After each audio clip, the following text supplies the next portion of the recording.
ایک شخص جو کہ انتہائی بدنام زمانہ ہو چکا ہے، مرزا علی جہلمی، اس اللہ کے بندے کو نہ کوئی حیا ہے، نہ کوئی شرم ہے، نہ کوئی اس کو ادب و احترام کا خیال ہے۔ جس وقت جو منہ میں آئے اٹھ کے بول دیتا ہے اور جس کے خلاف منہ میں آئے اٹھ کے بول دیتا ہے۔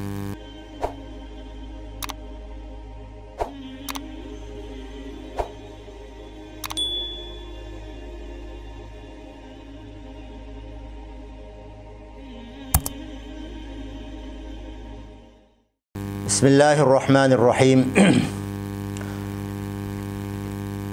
ایک شخص جو کہ انتہائی بدنام زمانہ ہو چکا ہے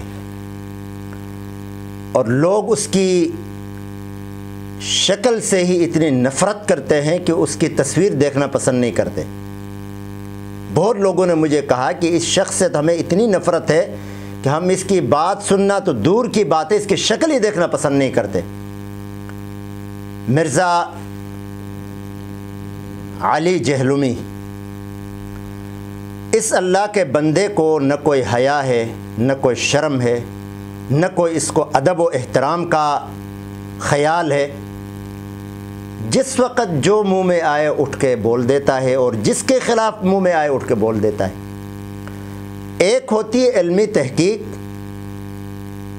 جو علماء کرام کرتے ہیں، پھر اسی تحقیق کے حوالے سے ایک دوسرے پر رد بھی کرتے ہیں، دلائل بھی اپنے بیان کرتے ہیں۔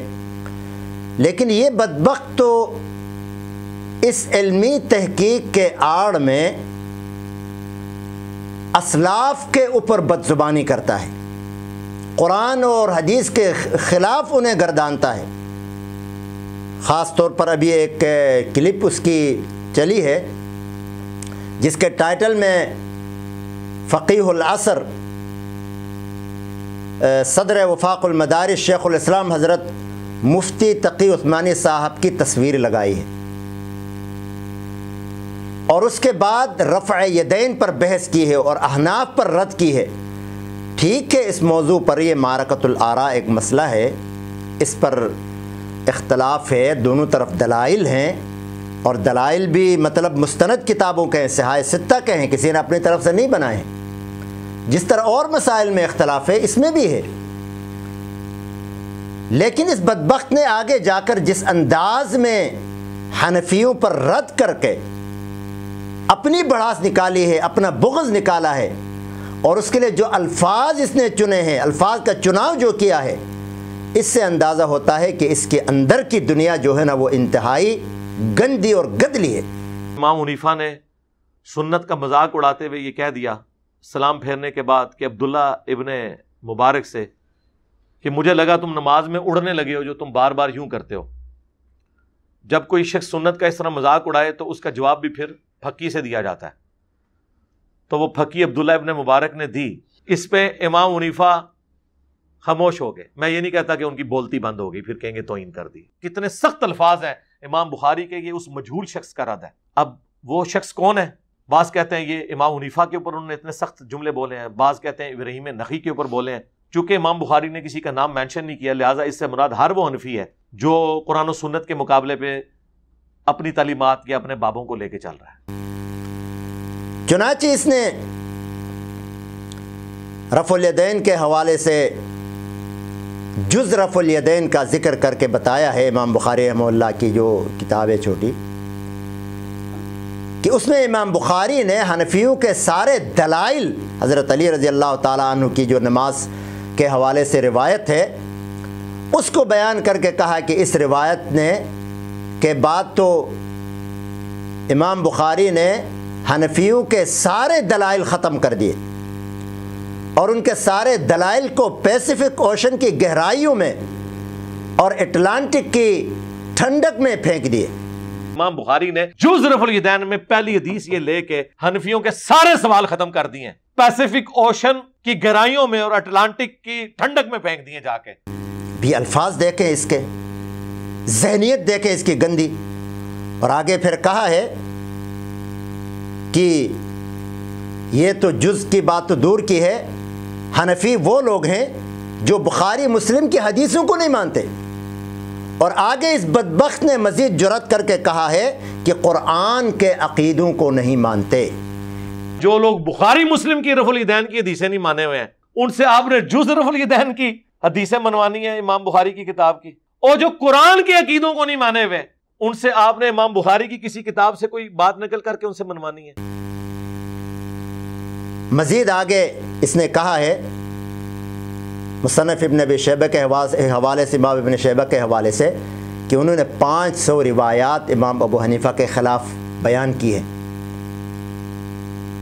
اور پھر اس آیت کے حوالے سے وہ آیت بھی حنفیوں پر فٹ کیا، فَلْيَحْذَرِ الَّذِينَ يُخَالِفُونَ عَنْ أَمْرِهِ أَن تُصِيبَهُمْ فِتْنَةٌ أَوْ يُصِيبَهُمْ عَذَابٌ أَلِيمٌ۔ ارے بدبخت انسان، جاہل انسان، آیات کی تشریح دیکھو، آیات کا ترجمہ دیکھو، سیاق و سباق دیکھو، کہاں کی آیات اور کہاں لا کے تم فٹ کر رہے ہو۔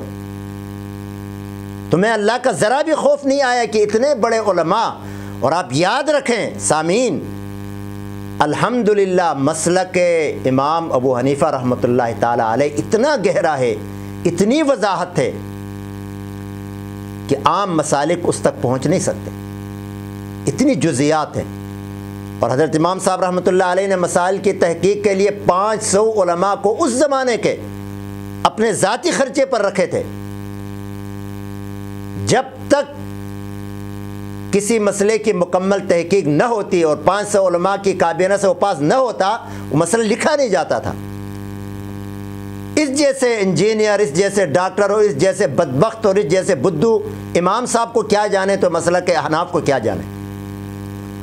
اور آگے اس نے مزید بڑی بکواس کی ہے۔ عبداللہ ابن مبارک رحمۃ اللہ علیہ اور امام ابو حنیفہ رحمۃ اللہ علیہ کا ایک مناظرہ آپس میں، یہ استاد شاگرد تھے، امام صاحب استاد تھے، عبداللہ ابن مبارک ان کے شاگرد تھے، کہ ایک مناظرہ نقل کیا کہ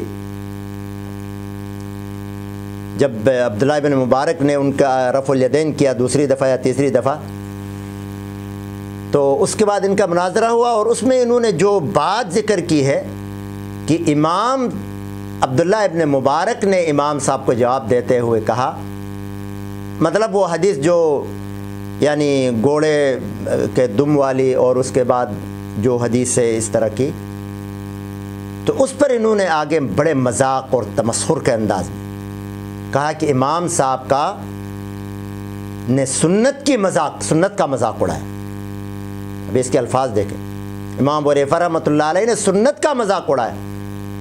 ایک چھوٹا سا سوال ہے، میں اور آپ نعوذ باللہ ثم نعوذ باللہ ثم نعوذ باللہ خاکم بدہن، سنت کا مذاق اڑانا تو دور کی بات ہے، سوچنا بھی گناہ ہے، سنت کا مذاق اڑانا کفر ہے۔ اس بدبخت نے امام صاحب کے بارے میں یہ کہا کہ انہوں نے سنت کا مذاق اڑایا، یہ الفاظ بیان نہیں کر سکتا۔ اور پھر اس ٹائٹل میں حضرت شیخ الاسلام کا فوٹو لگانے کا کیا مطلب ہے؟ سستی شہرت چاہتا ہے، شیخ الاسلام کا فوٹو لگا کر اپنی تشہیر چاہتا ہے۔ تیرے جیسے ہزاروں جہلمی بھی آئے نا تو شیخ الاسلام کے پاؤں کے جوتے کی خاک کے برابر نہیں ہو سکتے۔ تم ہو کیا اور تم سمجھتے کیا اپنے آپ کو؟ اور اس کے اندر تم نے بار بار علی علیہ السلام، حضرت علی رضی اللہ تعالی عنہ، اہل سنت رضی اللہ تعالی عنہ کہتے ہیں، کرم اللہ وجہہ کہتے ہیں، علیہ السلام جو ہے شیعوں کی اصطلاح ہے، اور سچ بات تو منہ پر آ ہی جاتی ہے نا۔ اس سے اندازہ ہوا کہ تم اندر سے رافضی ہو، بدبخت، تمہارا اندر سامنے آ گیا ہے غیر شعوری انداز میں۔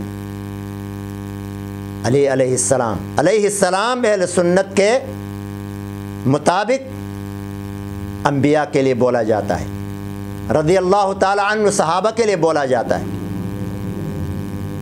حضرت علی رضی اللہ تعالی عنہ۔ تو رضی اللہ تعالی عنہ کہنا کوئی معمولی ان کے لیے دعا ہے، اللہ کی رضا ان کے ساتھ ہے، اور تم بار بار علیہ السلام کہہ کر اپنے آپ کو شیعہ ثابت کر رہے ہو، ان کی اصطلاح استعمال کر کے یہ بتا رہے ہو کہ تم اندر سے شیعہ ہو، گھسے ہوئے اہل سنت کی صفوں میں۔ بہرحال انجینئر مرزا کو اپنی عقل کے ہوش اور عقل کے ناخن لینا ہوگا، اور ان حضرات کے بارے میں کچھ بکواس کرنے سے پہلے 100 دفعہ سوچنا ہوگا، اور اس طرح باتیں کرنے سے پہلے اپنے گریبان میں بھی جھانکنا ہوگا کہ تم ہو کیا۔